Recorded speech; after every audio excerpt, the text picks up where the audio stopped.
Iti weather update. Awan iti mabanbantayan at low pressure area itang aldaw ngum apektaran iti shear line iti eastern section iti northern ken central Luzon idinto nga iti northeast monsoon iti mapektar iti nabatbati nga pasat iti Luzon.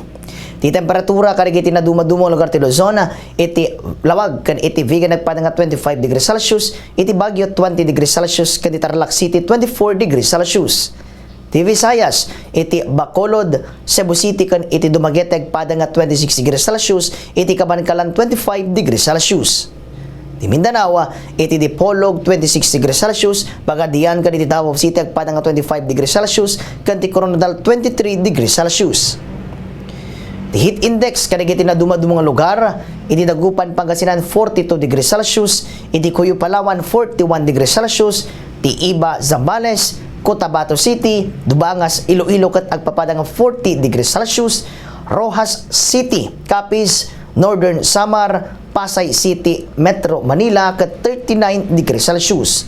Ti Coron Palawan 38 degrees Celsius, ket Sianait Ilocos Sur 36 degrees Celsius. Simingising ti init itatay alas 6:09, lumnak inton rabi alas 6:05. Dito na ti weather update para iti Bombo News and Views. Siak ni Bombo Mark Joshua Kabasan para sa number 1 and most trusted radio network in the country, Bombo Radio Philippines, Basta Radio, Bombo!